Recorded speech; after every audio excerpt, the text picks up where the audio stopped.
So welcome everybody to Trees on the Culm, and our first speaker is John Burgess from the Forestry Commission. He's a local partnership advisor, and I'm going to hand over to John, and he's going to tell us about his work. Okay, good evening everyone. So we're going to just try and share my screen, and then I will race you through the presentation. So hopefully you can now see a dashboard that says Connecting the Culm. Can someone just give me a, Dominic, I can see you. Can you give me a nod? Yeah, that's good. Great. Yeah. Okay, so the mantra that we use in the Forest Commission. You just need to go to our presentation view, please, John. Oh, okay, there we go, thanks. That's it. So the mantra we use in the Forest Commission is the right tree in the right place for the right reason. That steers woodland creation. We have made mistakes in the past of putting trees in the wrong place. We've learned our lesson from those mistakes, and I'm going to talk to you now about the right reason. The reasons why we plant trees, the benefits we get from trees, they are so many. I don't have enough time to fit them all into the presentation, so I'm going to have to give you a whistle-stop tour. But we're talking about the Culm. So the Culm is a river that floods. So one of the things that trees can help with is reducing flooding. But I'm going to save that one till last because there are an abundance of other benefits not related to water. The first of them is landscape. Trees make places look better. Capability Brown knew that hundreds of years ago when he set his designs for landscapes. He used trees as the frames to views. He made places look better by adding trees. And architects today, whenever they do a modeling of something they're building, they put trees in to make places look better. Carbon. We all know that trees lock up carbon. There is a huge amount of science to understand what goes into those kind of calculations.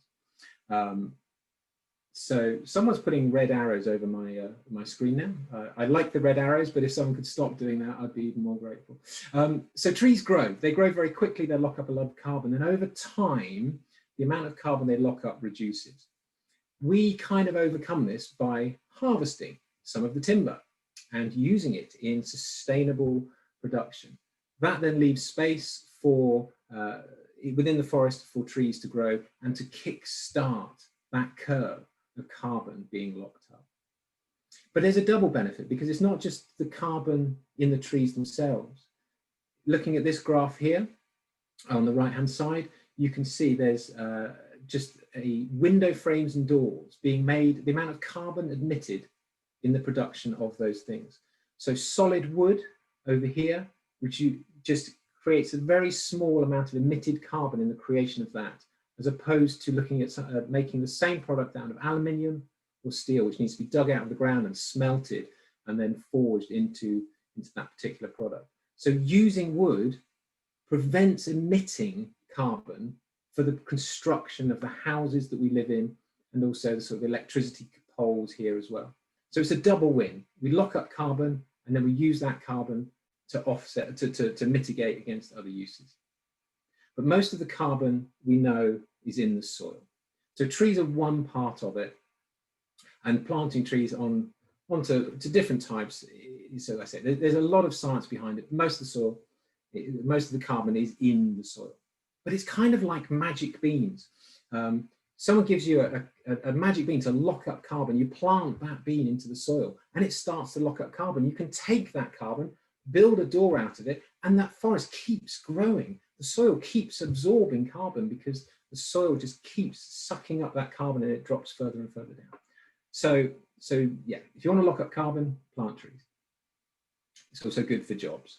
So the people, it gives me a job, which I'm very, very grateful for, but it's a really, it's a healthy, fit environment to work in, and it is providing a sustainable economy for the youth. Although maybe perhaps not people as young as that, because it's very hard to fit a chainsaw helmet for someone that small. For someone who has land, it's a very sensible diversification because you can have plenty of other products coming from that land.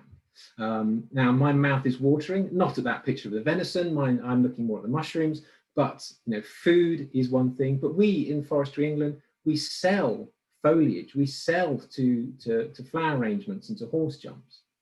So a farmer can diversify the farm income. Timber. Let's start to talk about timber. Now, in the UK, we're a small country, we have a lot of needs. We are fairly self-sufficient. So food overall, we are 60% of the food that we need, we make ourselves. The other 40% we obviously import, and that's different for different types of product. For timber, however, it's a different story. We only produce 18% of the timber we use. We are the second largest importer of timber in the world. This is unsustainable. We are exporting our carbon. We are getting timber from forests that are not as well managed as the forests in the UK. So it provides jobs, but there is a desperate need for timber in this country, and we're not providing it ourselves. So we should plant more trees. And that need for timber has driven up timber prices in the last few years. And foresters are key workers during a pandemic. So if you need an excuse to go outside, become a forester, you get to go out into the woods. And this is the sort of things, we are now building skyscrapers out of timber because of the modern engineering technology we have. So the uses for timber are increasing. And if the Culm continues to flood, well, maybe we could look at something, at harvesting timber like this. But now, water. Now this is we're talking about the Culm, so there's some benefits, but water is the main one. Now I'm going to talk about water quality, and then I'm going to talk about water quantity, because trees have a role in each of these. Fish. People like the stream. They like to know that there are fish. Fish are obviously one type of creature in there, but white-clawed crayfish, particularly important in the Culm. These things need water of a certain cleanliness and also temperature. Temperature is really, really important. So there's two lines on this graph. The top line is the temperature of the water when it's unshaded. The bottom line is the temperature of water when it's shaded. Now, bear in mind that climate change, we're expecting a temperature increase of 2 degrees. So this graph, you're just going to have to ratchet it up 2 degrees. But how can we tell whether this is good or bad, whether the water should be warmer or should be cooler? Well, let me show you this graph. This graph is related to the health of fish. The bottom line here, labeled MTG, I don't know if you can see that, is the mean temperature growth. So this is the ideal temperature for fish to grow at.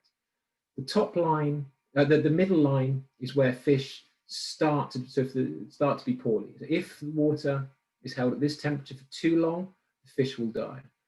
If the water hits this temperature, and we're talking about trout and salmon here in particular, if the water temperature hits this top line, fish just die. We're talking at sort of 29, 30 degrees centigrade. Don't ask me what that is in Fahrenheit. The blue line is the open water, the unshaded. The red line on this graph is shaded water. Now bear in mind, we're going to have to shift this graph up 2 degrees given climate change. Our fish in unshaded water will be in trouble if we don't act now. And what does that look like? It looks like this, shaded water. It's not difficult to imagine the Culm with shaded pools where the fish can find some respite from the heat that is coming. So water quality, what affects water quality, the cleanliness of the water? Well, agriculture, it's a big one. I think we're talking about 70% of the pollution of water comes from the agricultural, 30% comes from the urban environment. It can come from a variety of ways. Arable, where the soil just washes into the water, the spray drift, the fertilizers, the animals eroding the banks, various ways. And this is a real life example of what that looks like. It's not hard to see that that just isn't right. So how do we overcome this? How do we use, in particular, trees to prevent this? First, sorry, I forgot a slide. I forgot to put in there is the benefits of forestry. This is a graph showing the amount of pollutants washing off a field after trees were planted. In year 1, you're getting 60 milligrams per litre of nitrates. After year 2, the trees are really start to establish. The trees themselves start to soak up the nitrogen. And also they have other benefits, which I'll show you later on. But after year 3 and year 4, that just drops down. It just stops that pollution reaching the watercourse. And that's mostly because no new fertilizer or pesticide is being applied to the land. We just don't do that in forestry. We control the weeds around the trees for the first 2 years, and after that, forestry just doesn't use the sort of things that are polluting our watercourses. So, trees act as filters. Now, there's a graph here. This is a huge amount of science went into the creation of this chart of figures on the right-hand side, but it's looking at buffers and pollution filters. It's looking at a range of scores and a range of different filters. So it's looking at effectiveness at scrubbing out the pollution. It's looking at the benefits to the ecosystem. It's looking at flood alleviation. It's looking at just how they fit into the landscape. You'll see that there are some just a vegetated buffer scores, scores the worst. An engineered solution, a hard engineered solution does quite well. It does exactly what it's built to do, but it cannot compete with trees. Trees just do better. So what does that look like? Well, this is an engineered buffer, either a slightly more temporary one or a more permanent one here on the side. So the water flow is interrupted. That allows the sediment to settle out. But you can imagine this is going to need to be rebuilt every couple of years. The materials are going to rot, things are going to happen to them, they're going to be expensive, and just the plastic that we're putting into the environment. So is there a better way? Trees. Trees are a better way.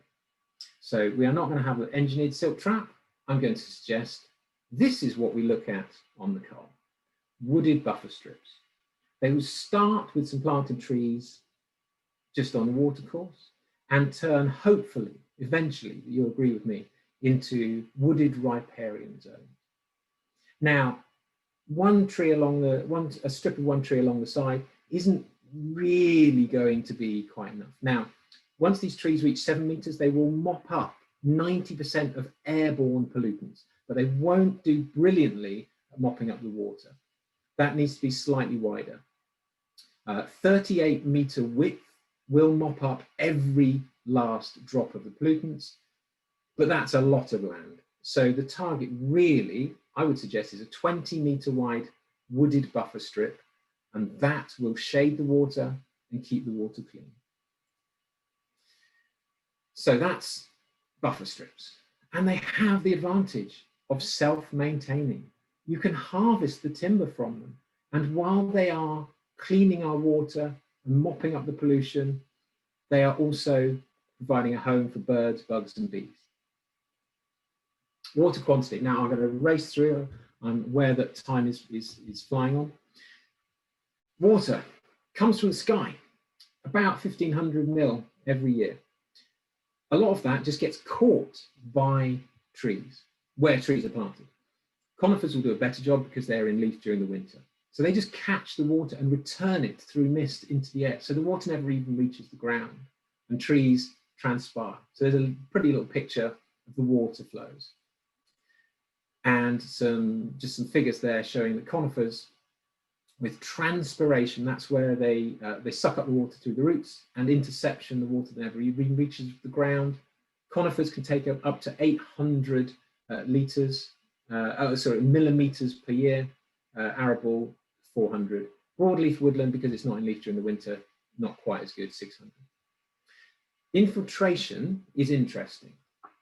This experiment blew people's minds when it was first done. This was done in Wales. They planted some trees and looked at how much water soaked into the ground as a result. Here you'll see a grazed strip 5 meters. So this was sheep grazing. Hardly any water was entering the ground, surface runoff. You planted some trees 1 meter and 5 meters into the ground, and it was allowing 60 times as much water to penetrate into the soil. This is recharging our aquifers. This is just water that isn't going to reach our watercourses in a flood event. And it's because of the tree roots. The tree roots break up the soil and create channels for the water to get down into. People think that trees kind of root in a very flat way and they don't root in a ball, but they're just wrong, because trees will go down. Tree roots will go down until they hit the water table or an impermeable layer. So tree roots will send water down deep into the soil. So water that isn't absorbed by caught by the tree or absorbed by the tree or allowed to go into the ground will run off. And this is a picture I took near Hollywell Lake, and it's just all that mud coming out of the arable field, and there's a stream behind me, and that's where all that mud is going. Now, here's a graph here. Basically, it's the orange arrow you need to look at, and in 3 different land cover types. On the right-hand side, there's a collection of arrows related to cover of a forest. In the middle, there's scattered trees, as you can sort of see from the aerial photo. And on the left-hand side is open ground with a big orange arrow. The orange arrow relates to surface runoff. That is water that's washing soil into our rivers, that's causing downstream flooding. The orange arrow in a forest is very small, because most of the water will not even reach the stream, will not reach the River Colm in a flood event. It will go into the soil, it will get to the water table, it will come out the springs, and it will reach the river a week later, 2 weeks later, when we want it, when the rain's done and the flood event has passed. Now, the water that is flowing through the forest, we want to catch. And we talk about slowing the flow, and we talk about roughness. Every time water hits something, it loses some energy. And that energy is an erosive force. We want to take that out. The trees will do that for us. Their roots are holding deep into the ground, and they slow the flow. John, I'm going to just hurry you up, John, because you've had Yeah, thank you. Only a couple of slides left. So trees are rough, so they will slow down the flow where nothing else will. And let the forest be a sponge. Okay, last couple of catchments. So we're talking about the right trees. I just want to finish off by saying, what would a more wooded environment look like? We're not talking about plastering the whole landscape in trees. This is a map showing percentage woodland cover across the Colm catchment. The lighter the colour, the less trees. The darker the colour, the more trees. So the Culmpton's in the middle here, and the Colm sort of flows down this very unwooded strip. So this is a picture, a pencil drawing of Exmoor, as it happens, of as it was and how a more wooded environment would look. Now, what would that actually look like in the Colm? There's a few little slideshows. So in your head, look at that. Is that a good wooded landscape? This is just a Bradninch. What percentage cover do you think that is? Have a figure in your head. That equates to 6% woodland cover. The UK average is 13%, and we are trying to create a 2% uplift. This is from Colmstock Beacon. A few more trees here. What sort of percentage? Just have a figure in your head. Last one was 6%. We're looking at 19% here. This is the sort of target landscape that we want. However, if we could achieve something like this is the Team Valley. This is a woodland culture. This is providing clean water. It's providing rural jobs. It's providing sustainable timber. And it's kind of, this is my dream come true. And this is 33% woodland cover. So that is kind of where I would suggest that we try to get to. Maybe not the 33%, that's a bit of a pipe dream, but maybe if we could turn parts of the Colm into other parts. And with that, I will enjoy my cup of tea and stop sharing. There you go. Thank you so much, John. That was fascinating. Some amazing statistics and insights there. And I'm glad to see the red arrows have disappeared with when you stop sharing. Don't know where they came from. Great, thank you. So I'm going to hand over to Chris Sorensen now, who's going to, who is our, sorry. Woodland Resilience Officer. Woodland Resilience Officer, yes, thank you very much. So Chris, over to you. Okay, right, hopefully this will work.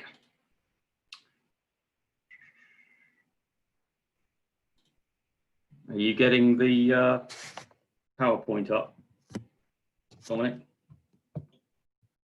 I think you're on mute. Go to your presentation mode and then it's all working. Brilliant. Okay. Right. Thanks, everyone.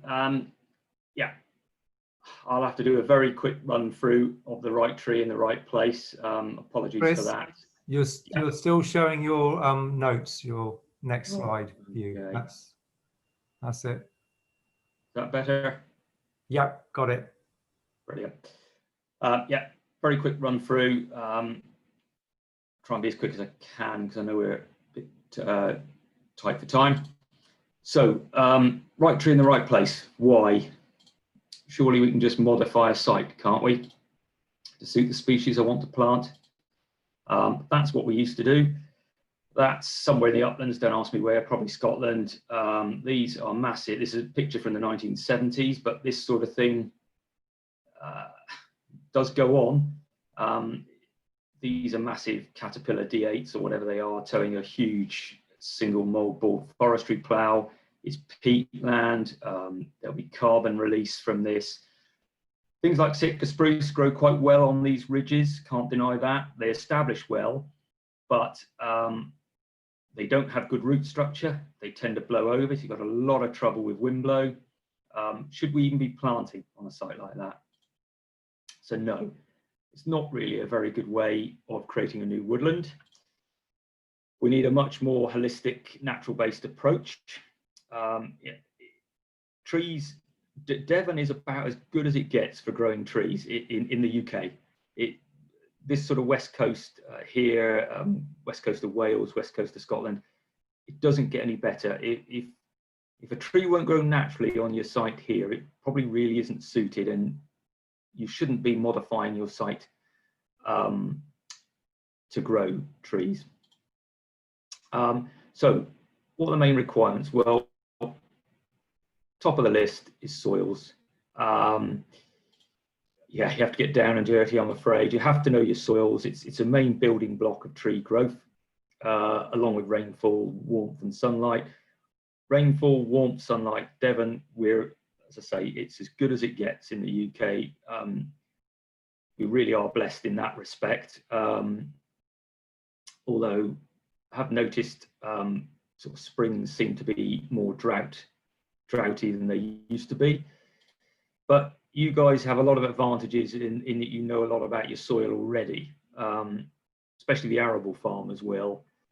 And you might think, well, how do I relate soils to tree species? Well, we do it through something called the National Vegetation Classification. This is a page from a booklet on creating new native woodlands, but don't fixate on the native bit. This is applicable to all trees, conifers and exotic broadleaves, as well as native woodland. And we have a computer program called ESCDSS, which stands for Ecological Site Classification Decision Support System. And what this does is it looks at a combination of climatic factors and soils and what would naturally grow there.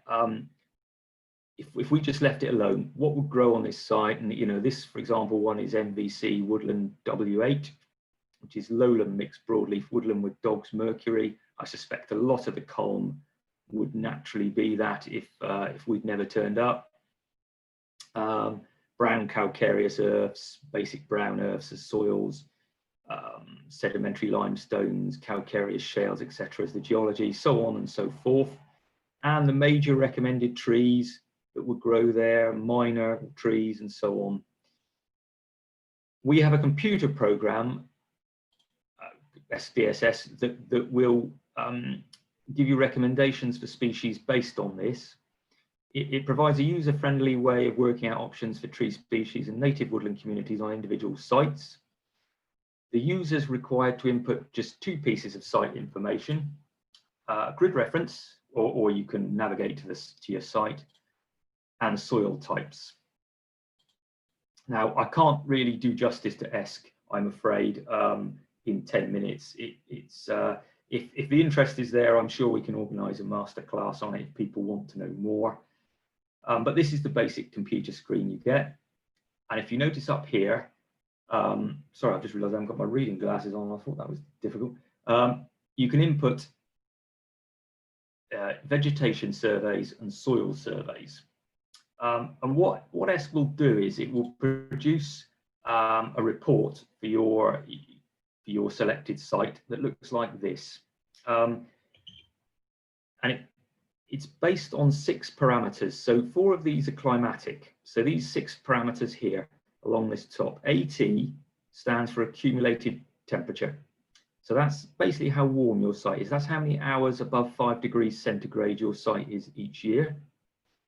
CT stands for continentality. So how much the sea influences your site. And we're very continental in, sorry, we're not very continental in Devon, we're oceanic. Dams, long-winded way of saying how windy a site is, okay. It's decision aspect measurement score, dynamic aspect measurement score, sorry. So it takes into account the topography of your site and the wind that research has shown occurs over your site. Moisture deficit, how dry it is. So that's basically precipitation minus evapotranspiration, usually through the growing season. You won't have a moisture deficit in winter, as I'm sure you're very aware. And then these last 2, soil moisture regime, that's SMR, and soil nutrient regime. So is your soil, dry, free draining, moist, waterlogged? That's your soil moisture regime, and that you can change. And soil nutrient regime ranges from very poor to rich, or very rich actually, and there's another one entirely on its own, which is calcareous. And again, you can alter that. You can't alter these 4 climatic ones, but you can alter these 2. And what you'll get is a printout, because these basically are the 6 factors that will affect tree growth, what you can and can't plant. And you'll get this printout. Traffic light system, dark green for very suitable, light green for suitable, yellow triangle for marginal, and a red circle for unsuitable, based on those factors. So it's a really good way of seeing if what you want to plant makes sense on your site, as long as you don't rely on the default soils data. I can circulate this PowerPoint, that's no problem, or that's the link. It's free, no need to register, but you do need to input accurate soils data. And I would say it's not that intuitive. So again, if there is interest, I'm sure we can run a masterclass on it. But it's not just about individual species. It's also the type of woodland you want to plant. Okay. Do you want a monoculture? We don't recommend that. Plenty of people still plant monocultures. It's not especially if you're into production. But if you think about the problems we've had with ash dieback, a lot of the farm woodland premium schemes were more or less monocultures of ash. Larch, all the Phytophthora fellings we've had to do. If they'd been a mixture, if you'd had oak and various other species in with that ash, you wouldn't just have a bare restock site now. You could thin out the ash and you'd have oak and what have you left. Same with the larch. If you'd had Douglas fir or again oak intermixed with it, you could have just thinned out the diseased larch. So we recommend mixtures, and that can be mixtures of native or mixtures of exotic or both. Yeah, do you want native trees? And you'd have to take into account the environment. you're planting in. So, for example, around watercourses and things, we would want native trees planted. But as you start to get away from the watercourses, exotic conifer or broadleafs, it's fine. I mean, that's not a problem. We're not averse to production forestry. But just think about it, you know, you don't really want to be harvesting too near watercourses and things, or not very often if you can avoid it. Yeah, exotics, you know, these are conifers. Mixtures of both. Lot of research to say a mixture is a very, very good idea. If going back to that sort of naturalistic way of looking at planting, just a quick bit of natural history. What would happen naturally in Devon? Well, monocultures are natural, but not really in Devon. Does depend on the circumstances. In quarries and landslips, you'd probably get a monoculture of ash or birch develop, but it would over time turn into a climax woodland of various species of oak and what have you. Basically, the warmer and wetter your climate, and I know it might not seem like it at the moment, but we are very warm, and it certainly seems like we're wet, you know, you all know that. The warmer and wetter your climate, the more diverse your forest becomes. So this is my attempt at showing northern tundra, where you've probably got 5 or 6 species of tree, most of them conifer, huge areas of monoculture, and this is a rainforest where you've got a couple of 100 species of tree. Monoculture is almost unheard of. Chris, we're running close to the end. Okay, 2 main reasons to have a mixture. So insurance, as I say, you know, if one tree gets a disease, the other one possibly won't, and improved health. There's an awful lot of stuff going on under the ground. Mycorrhiza link with other trees, nitrogen fixing. Some trees fix nitrogen, some trees are better at translocating water around a site, etc. So in general, mixtures are healthier. What about climate change? Okay, we have a computer system that will take that into account as well. Some species might not be too successful going forward. Beech, for example, it's really a montane species. If it continues to be as warm as it is, it probably won't do too well going forward. ESC, the ecological site classification tool, can run the same species projections using climate scenarios of 2050 and 2080. But we also have this tool, which is a climate matching tool, and it will match the climate in your area with selected areas in Europe and the Pacific Northwest of the USA based on rainfall, average temperature, and the diurnal temperature range, which is the difference between nighttime and daytime. Note the scale. The redder it is, the closer the match. Very quickly go through the Culm just so you can see this. I've put my spot somewhere in Columpton. This is 2021 to 2030, and as you'd expect, very similar to where it is currently in Brittany and Normandy. 2031 to 2040 starts to edge a bit more into Europe. 2041 to 2050. 2051 to 2060. Now you're starting to get into mid France. This is Spain, bits of Italy. 2061 to 2070. Virtually nothing like our current climate. 2071 to 2080, you're down into here. So you could look at sourcing some oak, not all of it, but for example, some oak from Western France when you plant new oak trees, things like that. There's the link to it. Again, I can do a masterclass on this sometime if the desire is there, perhaps with ESC. They're 2 excellent tools if you know how to use them. So some conclusions. Right tree in the right place. You know, would it naturally grow there? Look around you. What are you growing currently on your farm? Look at environmental factors. We don't want conifers by watercourses, but we're more than happy to have conifers and exotic broadleafs. They fix carbon, and you know, I know it's vulgar to talk about money, but hey, I like it, and I'm sure you do too. Mixtures are generally better than monocultures. Can't really say, you know, that would be my big take home from this. Don't plant a monoculture if you can avoid it. Climate is getting warmer, but it's not all doom and gloom. trees should grow faster with more CO2. It's their main building block. And a warmer climate should mean a wider variety of species and a natural ability to mix those species more easily. Sorry, that was a very, very quick run through. Probably hasn't quite done it justice, if I'm honest, but there you go.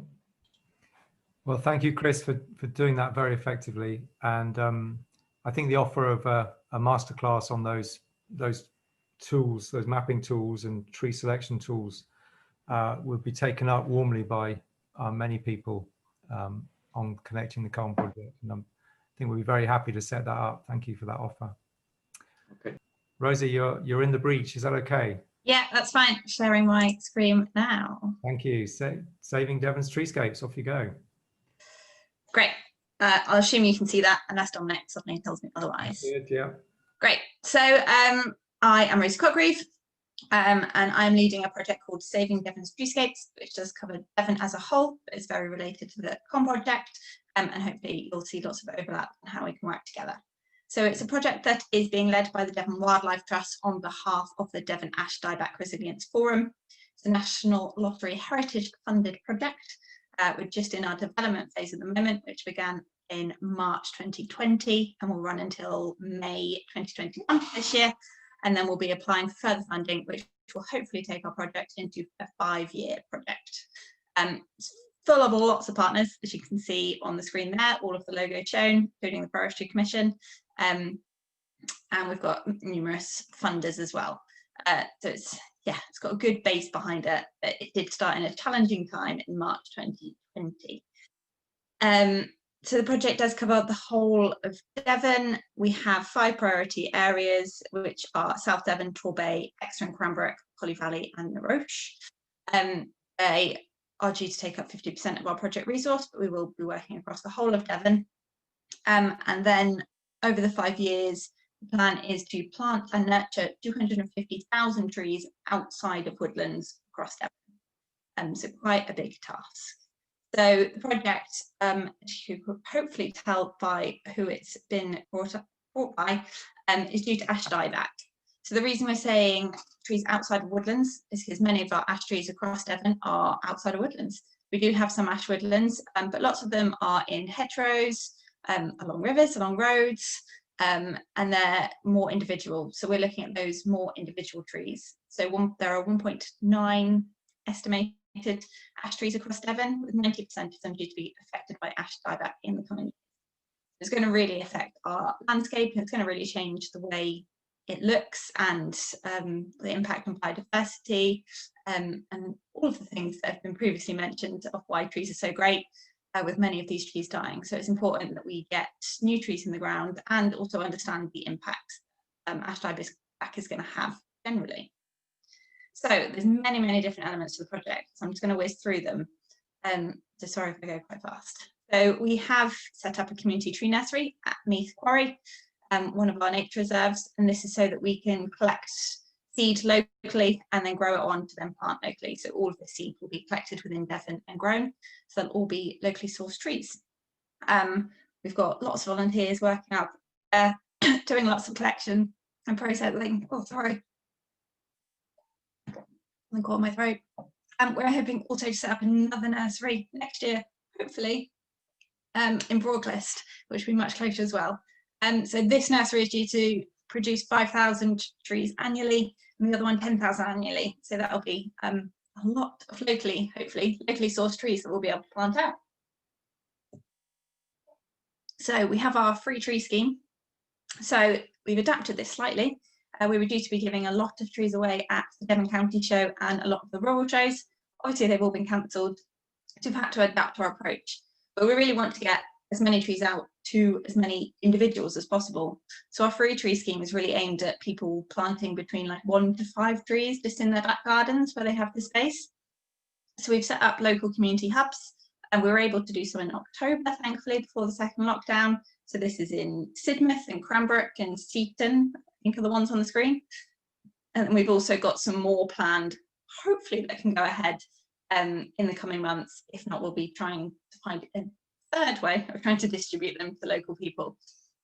But we're really grateful for everyone that finds the space within the garden and can just plant those individual trees, because every single one helps. As you can see, there's people that have collected their trees and posted on social media too. So it really is a big community goal that we're trying to reach for that. We obviously have larger plantings as well. So the biggest plantings we'll be doing is up to 500 trees, which is classing as a small woodland, about half a hectare. But we've got hedgerow plantings, hedgerow tree plantings, fruit trees, landmark trees as well. So we're aiming to plant a landmark tree in every parish, which is like it's one of the large trees that acts as a focal point, and also hopefully a point of discussion and education within the parish itself. So we're working with landowners to do a lot of this. We're working with Bragg South West as one of our partners, who are able to do landowner advisory visits and really suggest best methods of where it's best to plant, what is best to plant. Right tree, right place comes up a lot. You'll hear it repeated many, many times. Checking the soil quality, the biodiversity in the area as well, and therefore what's best to plant. So yeah, I think these ones are from Blackdown Hills we did just in December, a hedgerow in Liverton and some in Cranbrook there as well. So we're always looking for sites to plant new ones. So if you know of any landowners, then feel free to get in touch. But anything, from the single tree up to 500 is what we're looking at. We're also working with schools where possible. Obviously, it's quite hard at the moment, but many schools have lots of land that they own, and it's a really great educational thing for children to understand how trees grow and their life cycle. So we are delivering trees to help them plant, but also hopefully going to set up some micro nurseries with them as well, so they can collect seeds, especially acorns. Acorns are a really good one. It's really hard to stop them growing. So it's really good for children to see just how quickly the roots start coming out.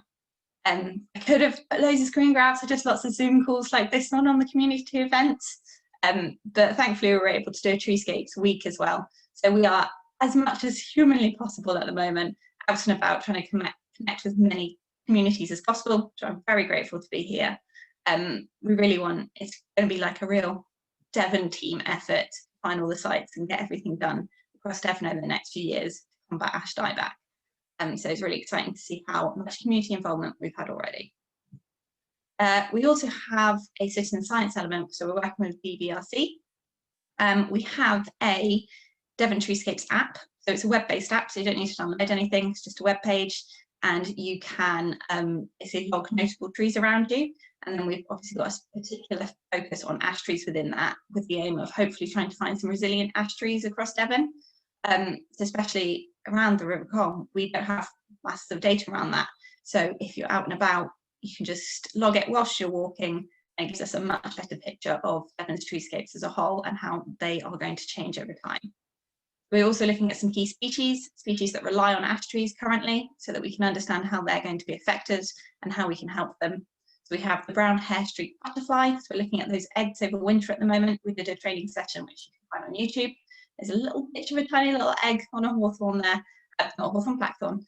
So I'm yet to find one myself. I really need to try harder, but apparently it's very exciting when you do.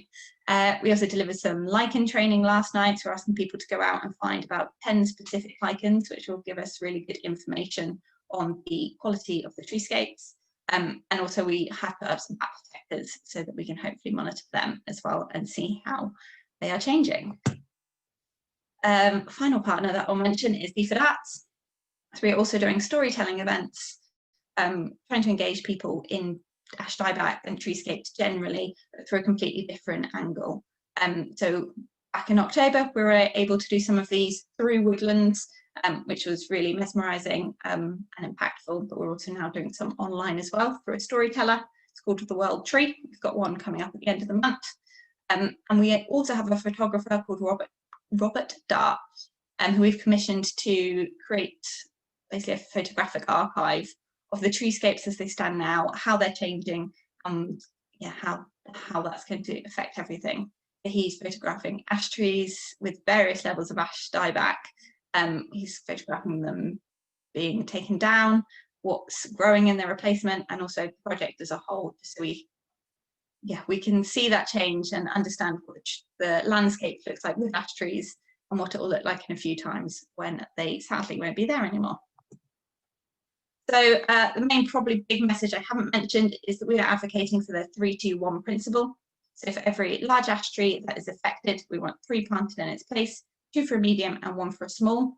So that kind of principle is underpinning the whole project, and is helping us work with landowners to look at their ash trees that they currently have and find new places to plant new ones, not new ash trees.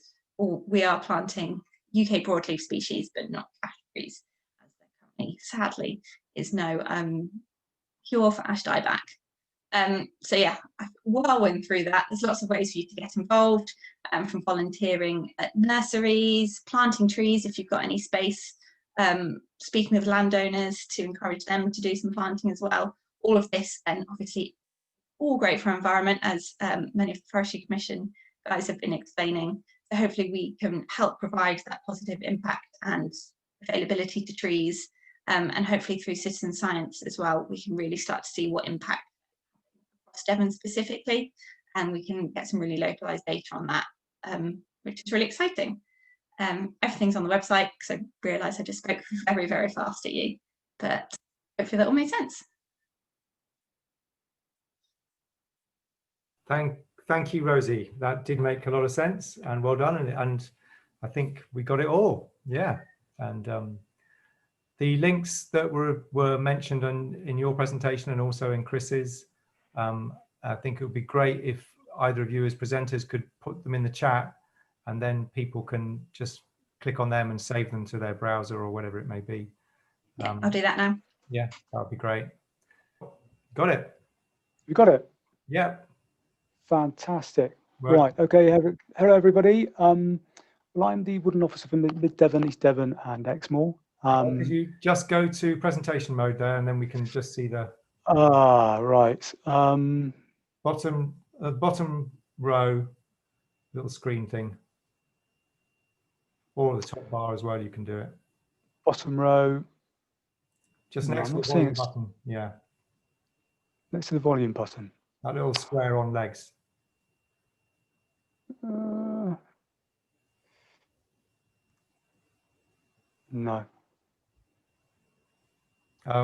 Well, on the top bar in the orange, then there's just go to the top left. Yeah. Left, that one. That's it. Has that worked? So it's taking its time. Click it again. How's that? No. That looks better. No? No, it's not. But I think it'll be okay. Why don't you just go with that? Okay. So is that moving? Is that moving for you now? If I move that, is it moving pages? No. Okay. Is that moving pages? But it's much too small to read, unfortunately. But that's fine. That one probably is far too small to read. So first of all, what I thought I'd do is show you the incentives table. So I'm talking about grants, incentives today.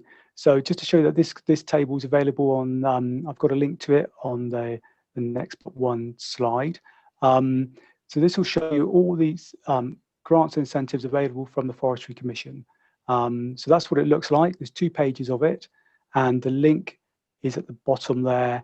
And as I said, I'll add these to the chat so you can go straight to it and have a look, and it'll give you a brief outline of what's available. So what I really want to talk about today is these three creation grants that are available: the Countryside Stewardship up the top there, Woodland Creation Grant, the Woodland Creation Planning Grant, and the Woodland Carbon Fund. The main one I want to concentrate on is the Countryside Stewardship, but I want to go over the other 2 with you just so you're aware of them. So let's have a look. Here we go. Right. So the Woodland Creation Planning Grant. So this is to give you an idea of or get you to think about how the woodland's going to fit on your land holding. And what, as it says there, stage 1 is desk-based exercise to identify constraints and opportunities, and there's funding available of £1,000. And again, this is something that we deal with it within the Forestry Commission. It's not any involvement with the RPA. So you send your application to us, and if we feel that there's opportunities there for woodland creation, we'll offer you stage 2. So again, there's links at the bottom there. I'll whiz through this one. And what are the main points for the Woodland Creation Planning Grant? Has to be located in England. You do need 5 hectares. This was recently reduced along with the 70% productive species that you needed to put into your planning grant. So again, it is a lot of land because it was mainly aimed at productive species, etc. But a lot of those requirements have been reduced, so it's open for a lot more people now. Now, again, it's administered by us, and you can use this planning grant in conjunction with the Woodland Carbon Fund, which I'll talk about in a minute, and the Countryside Stewardship Woodland Creation Grant. You can apply all year round, and if you're interested in this grant, we do have now, very recently, we do have a post as a Woodland Creation Officer by the name of Roland, and there's his email address, and I can put that on the chat as well. So again, I know we're pressed for time. So Woodland Carbon Fund. So this is the first of the creation grants I wanted to talk about. So it really is for large-scale productive woodlands. You're planting at 2,000 stems per hectare, as you can see under there in the main points. And again, one of the main points of this one is to sequester carbon, to capture that carbon in the atmosphere.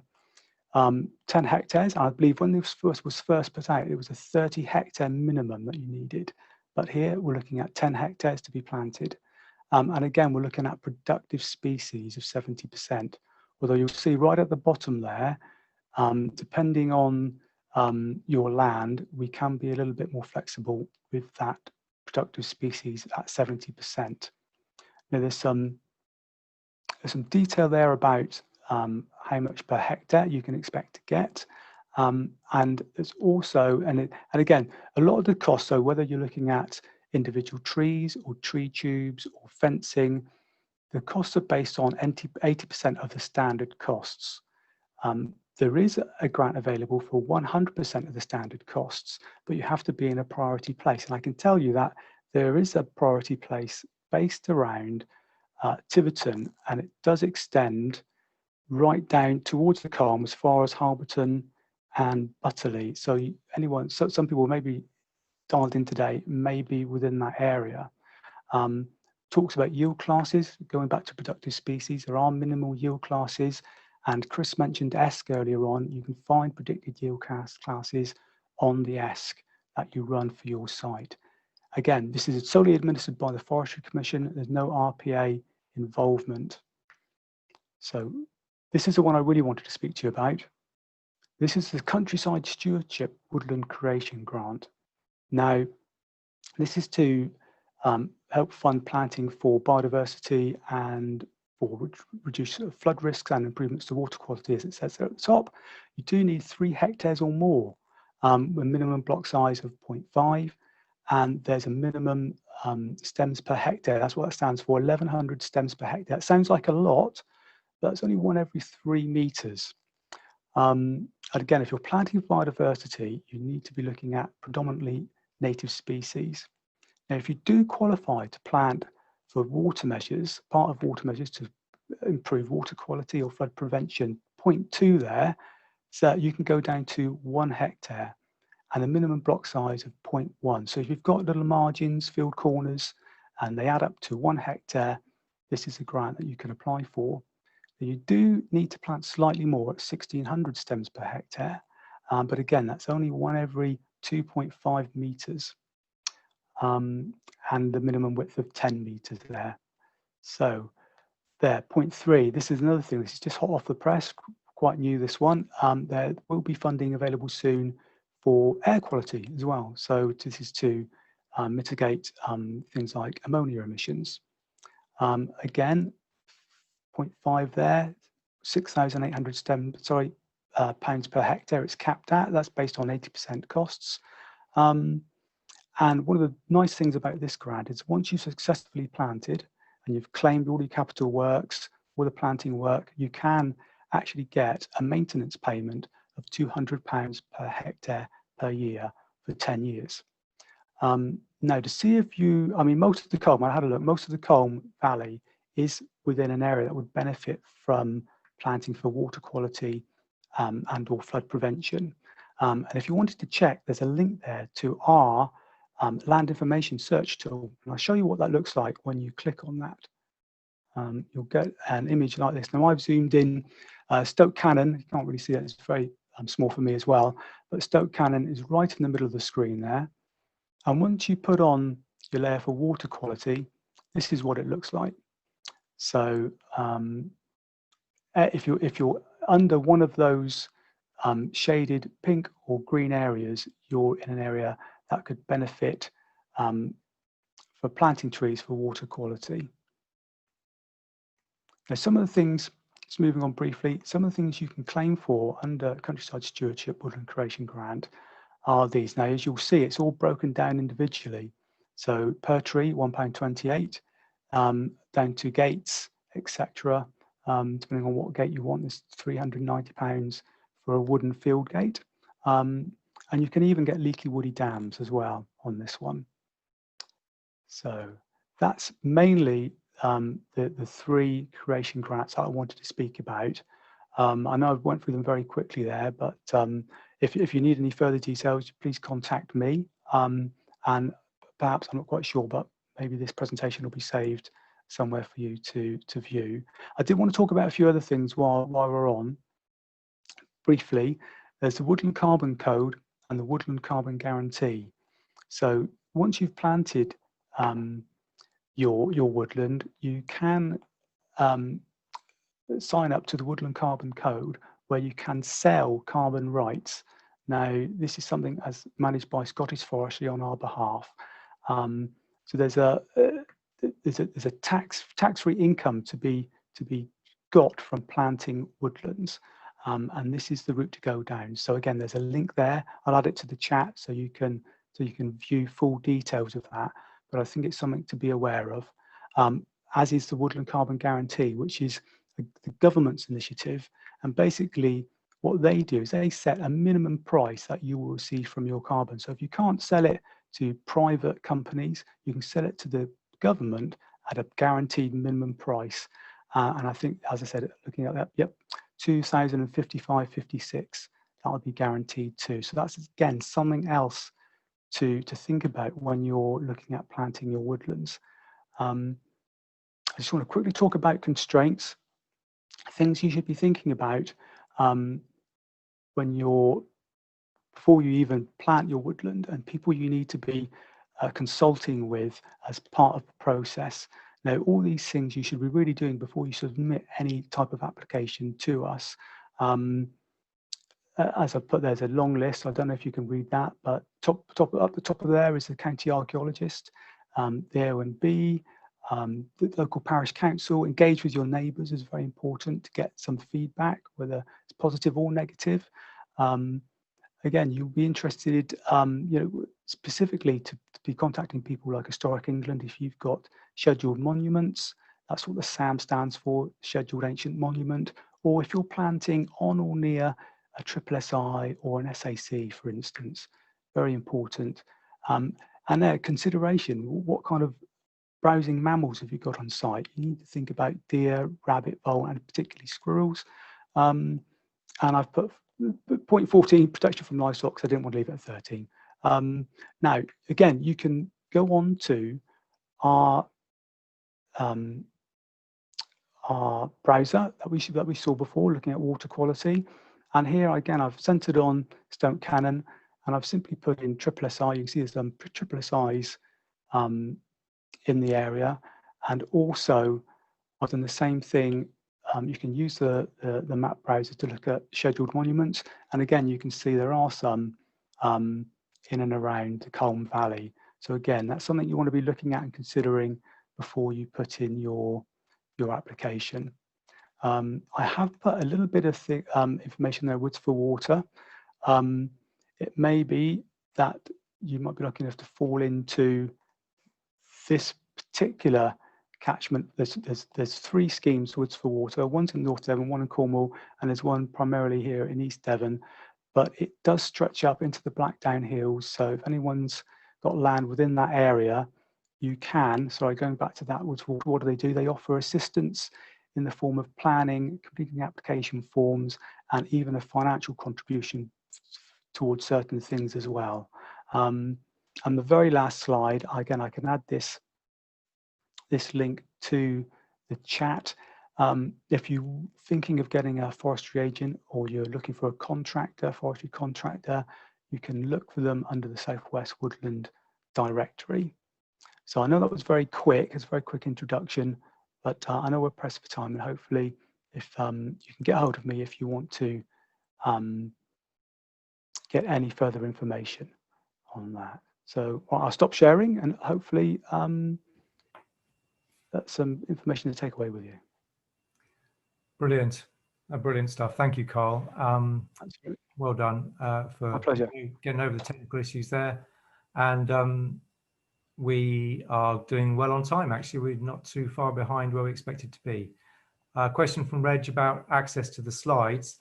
Yes, what we will do, I think, is I will load these onto a Google Drive and share the link so that people can download them accordingly and have a look at your own leisure. You'll be able to dig into the detail wherever you want. So if the four of you could send me your presentations later on, I'll get that set up and I will share the link with everyone who's attended this workshop.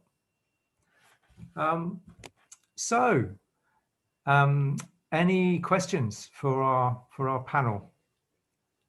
Please unmute yourself and speak, or if two people are trying to speak at once, decide which of you is going to go first.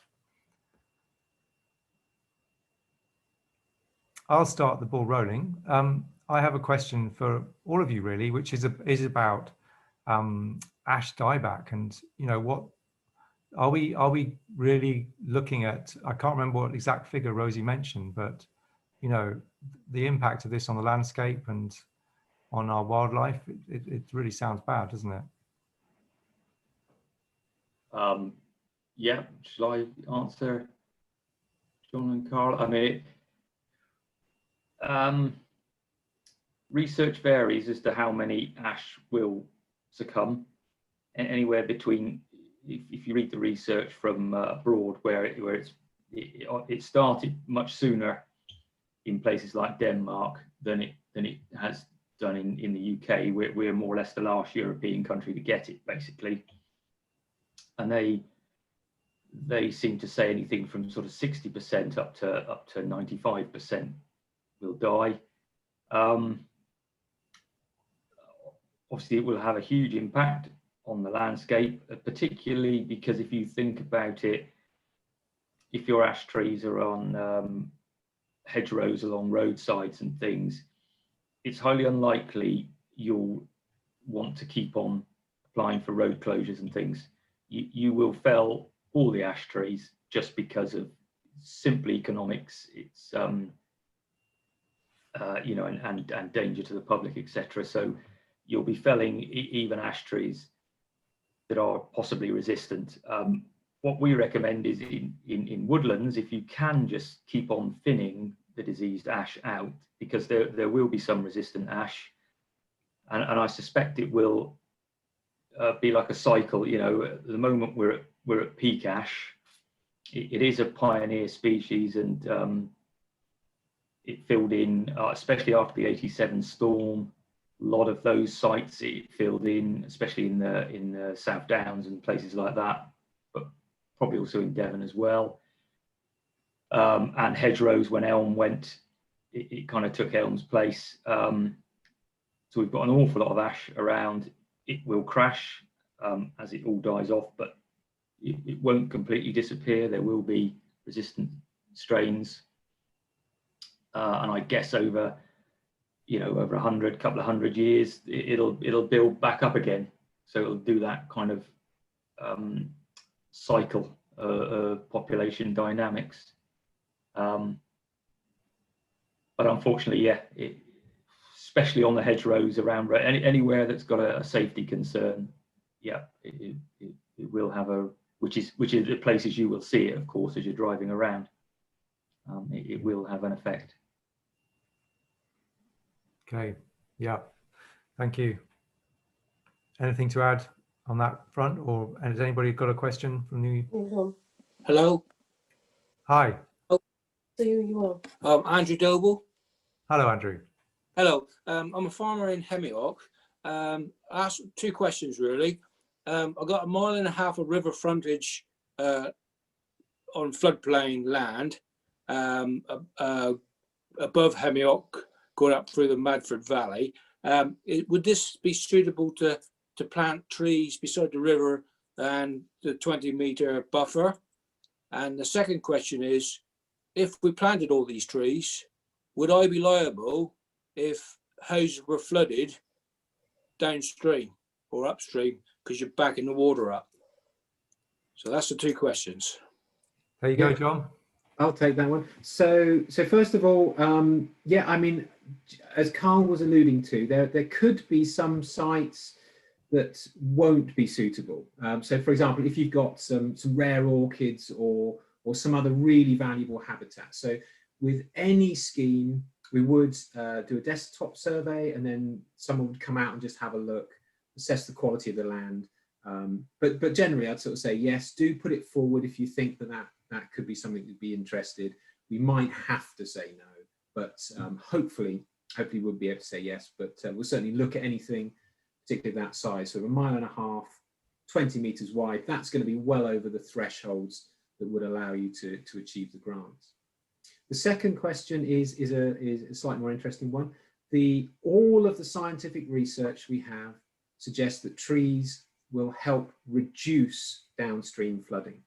So if you are following the research that all of the scientists are saying, I cannot see a way that anyone could look to you to blame you for flooding. Now, every site would be slightly different, but the general view is if we're planting higher up in the water catchment, so on the hills where it rains, and holding back the water there, then it is going to help protect the houses downstream.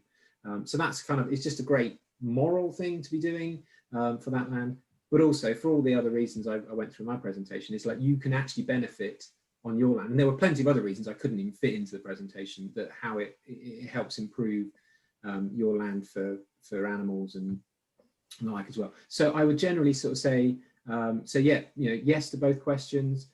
Get in touch. Carl is probably the first person to speak to, and he'll help you through that process. So hopefully that answers your question. Okay, I don't know if you can answer another one on the back of that. Would there be, you probably will be able to answer it, would there be, if it's flood prevention, would there be grants available from the Environment Agency if you're going to reduce the flooding potential? Because if they're going to spend 15 million down on the coast or stop villages or further down from flooding, surely if we're going to do this, there should be a big slice of that money coming our way if potentially that tree planting can happen. So what I'd sort of suggest is that the new grant scheme, you'll have heard that sort of the single farm payment is coming to an end and it'll be phased down. The new scheme, we don't quite know what it's going to look like yet. There's a lot of work going to be, but it is public money for public goods. Now, one of the key public goods is sort of clean and, they say plentiful water, but what they actually mean is regulated. So water at the right time. So not too much too soon, but flowing throughout the year. So if you've got a farm that's in good condition, that is providing those public goods, then the indications are that money will be coming your way, to be fairly blunt. But it's too soon at this point in time to be answering that question.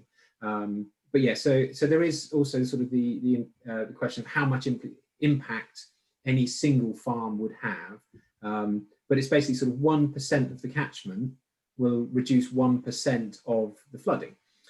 So you'd need to plant up hundreds of thousands of fields in order to stop Exeter flooding, for example. So if that money was shared out across, it's not actually going to be huge. You mentioned 15 million. That's not going to be going to a couple of landowners, but it will be a couple of £100 per field, which should be slightly more generous than you've seen through single farm payment. Okay, all right. Thanks for that. And that's a very good point at which I'd like to just chip in. because we mentioned in the event details about how we wanted to share our model of the Culm catchment. And this is the first time it's been unveiled in public, actually. And I'm just going to share my screen and you can take a look. So this is a computer model of the whole catchment carried out by JBA Consulting. And this is a website page. Come on, hope it's going to be a bit more responsive than that. It's not. Okay, great.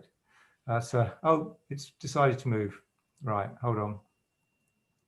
But what you can see there, and it's not being very interactive for me, but it is interactive. That is what we call riparian planting and hedgerows throughout the catchment. So what the consultants did is they generated a computer model and they looked at where it would be a good idea to plant trees alongside rivers and streams. So not planted where you've got very valuable wildflowers and orchids, as John mentioned, not planted in sites that it wouldn't be suitable, but making a very broad brush assumption that that is 360 hectares of tree planting throughout the catchment. And we can add in, we can turn on and off different scenarios here on the right, where we can put in things like leaky dams. We can zoom in, it's finally responding. It's decided to zoom into a high level there. And obviously this is regardless of, at the moment, this is just a model. And so individual landowners have not been consulted on this. It's just a projection to say, what would it look like if we were going to do this? And what would be the impact on flood levels? And what they identified was that this tree planting would reduce the flood levels at the heel crossing where the railway comes through and is often flooded. It would reduce the chances of flooding there significantly. So that it would take a much bigger flood event to flood the railway if this was in place. So this is absolutely, you know, gold dust really for our project, because we can start to say, wow, if we could plant 360 hectares of trees alongside all these rivers and streams, we could really reduce flood risk downstream. So if you want to, we'll be looking at that in a bit more detail in the working group session after this event. So if you want to join us then for a bit more of a dig into the subject. Please. Okay. Right, thank you. Dominic, I was also going to say about the EA, if we're worried about flooding, we consult them anyway. So there's kind of top cover, if you like, because as part of the application, I did a scheme near Ottery St Mary, which obviously floods quite regularly, and right a lot on the river bank there, and we had to consult with the EA anyway. So there is cover in that sense, in that we're getting their agreement that that tree planting is a good idea. And I suspect if you wanted to plant up 1.5 kilometres of stream side, we would definitely have to consult with the EA. Okay. I think that's right, Carl. Thank you. Andrew, if you'd like to get in touch with the project, Daniel Hallford is our farm advisor, and he'd be very happy to come out and have a chat to you, and in a socially distanced way, and if that's helpful. All right, well, thank you for that. Yeah, I'll sort of think about it and yeah, get in touch. And the question from Keith and Annabelle, I think our individual landowner is going to be contacted about this planting model. We can't contact every single landowner in the catchment. No, we're not planning to. As I said, this is just a theoretical model to identify what could potentially be possible. But we will be putting the word out to all landowners in the catchment and inviting them to talk to us about the potential for tree planting on their land and other measures like leaky dams and changing their land practices to make their soils more absorbent. All of those things are important too. So yeah, the invitation is certainly there for all landowners in the catchment to talk to us. Dominic, I see Penny asked a question about trees in hedgerows. Yes. Penny Price. Yeah. I don't know if Carl or John know more than me. I mean, there's nothing from the Commission at the moment. I don't know if in the future there might be. I'm not sure what the Woodland Trust or anyone, if they offer grants, but also there are trees in hedgerows that would grow if you kind of let them. You know, if you didn't. If you can identify where there are alternatives to ash growing in your hedgerows for when you're flailing them, etc. That's all I can really say. I mean, I don't think there are actual grants available unless Carl or John know any more. I can say as part of the Saving Devon's Treescape project, we have hedgerow trees as one of the tree planting elements we're doing. So we are looking for landowners and sites where that be relevant, and then we'd be able to provide the trees and protection and the tree tags to go with it to plant and encourage them to grow. Thanks, Rosie. And actually, whilst you're on, we also have a question from Sue Robinson saying, to what extent are we using, or perhaps you could say working with Devon Wildlife Trust because of their funding streams, objectives, and our objectives for the Culm and for Devon match very closely. So I can just quickly comment that Devon Wildlife Trust were very closely involved in the development of the Connecting the Culm project and securing the funding that's enabled this project to proceed. And part of the Devon Wildlife Trust family, the Devon Biological Records Centre, is part of delivering the project as well. And obviously we've invited Rosie on here because there is so much in common between her project and ours. Just going to chip in, Dominic, to sort of say, I think there's two parts in this. So we do use Devon Wildlife Trust knowledge about the planting sites. One of the questions there was about sort of, you know, is a site suitable for planting? So, you know, the years of accumulated wisdom and all the sightings of rare species. So we'll tap into that. In terms of funding, the funding that's coming through government, there's been a £640 million fund for nature, which will basically sort of funding the tree planting push that we're all having at the moment. So it does dwarf the funding that any of the individual wildlife trusts can offer. They're better at targeting sort of the smaller schemes, because unfortunately, due to the bureaucracy, Carl was talking about the limits that we can go down to, so the minimum thresholds that we can get involved at. Beneath that, it's much better that the individual landowners talk to Devon Wildlife Trust, the Woodland Trust, you know, the environmental charities who can deal on a much sort of smaller scale. Unfortunately, I say, you know, just the bureaucracy, we are limited to about 1 hectare of woodland creation as a minimum. So yes, is basically the answer to your question there. Working with all the stakeholders, anyone who has knowledge or wisdom that can help us get the right tree, right place, right reason. Great, thank you, John. Okay, any other questions, comments from the audience? Can you hear me, Dominic? David Abrahams? Hello, David, how are you? Very well. Dominic, obviously I pricked my ears up when you mentioned heel and the level crossing. Has the, Pete's laughing, we have a different opinion on this. Have you put this scenario to Network Rail, that the benefits that would stem from the planting further up the Culm? And so, why not suggest that they fund it, or at least some of it? Well, what we have suggested is that they carry out a more detailed assessment based on because this is a broad brush model, and it needs to be, in order to justify a sort of major investment, it needs a bit more feasibility work doing, specifically to their infrastructure. Well, they had obviously proposed the hard landscaping option, which would have cost infinitely more than I think probably what you're proposing. Pete's shaking his head, but yes, I think that at the last, at the forum launch event, Mark Howells from Network Rail joined us at that event and said that it appears that they are going to be moving ahead with the hard landscaping option, but they also want to look at this alongside that. I don't think they're going to not do the hard option. The local community stopped it last time and they won't get an easier run a second time.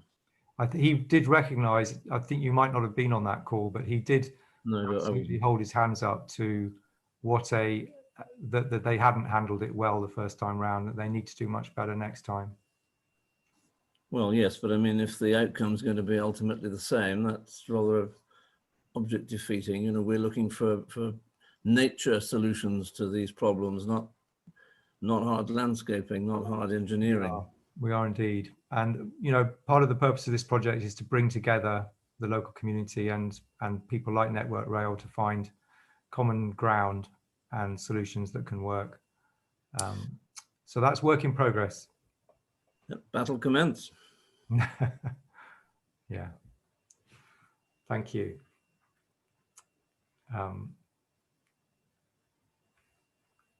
So we've got some interesting conversation going on about tree bombs. What are tree bombs?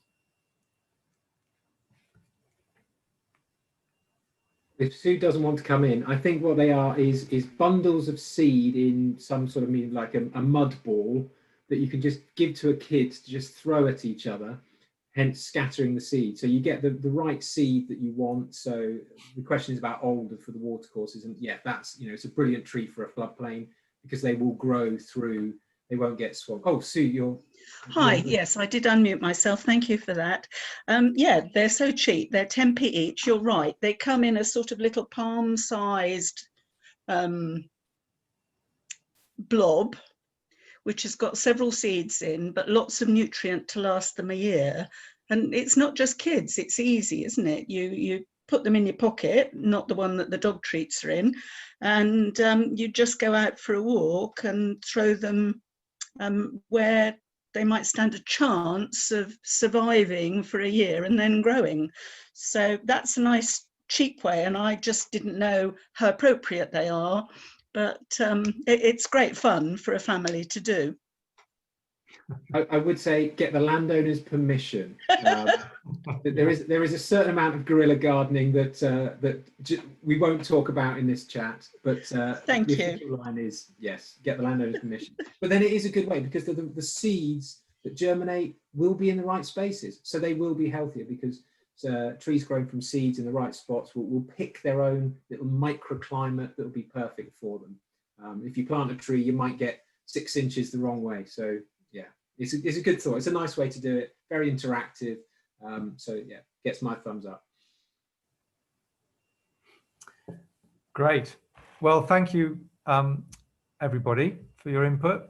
Thank you to the panel.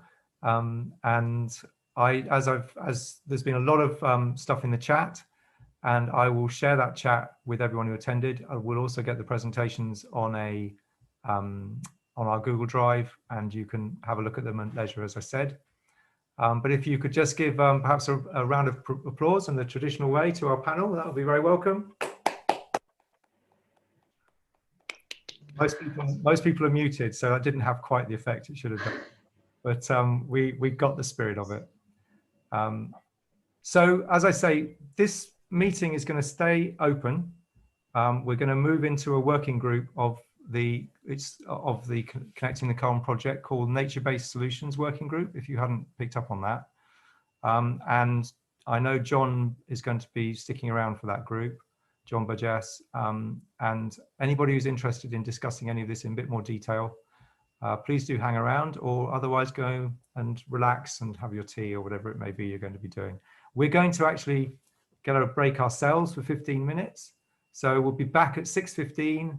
I'm just going to leave this open. I'm going to turn off my video and my mic, but I will pick it back up at 6:15 and look forward to seeing anybody then who wants to stick around to discuss this further. Otherwise, good night and thank you ever so much. Goodbye.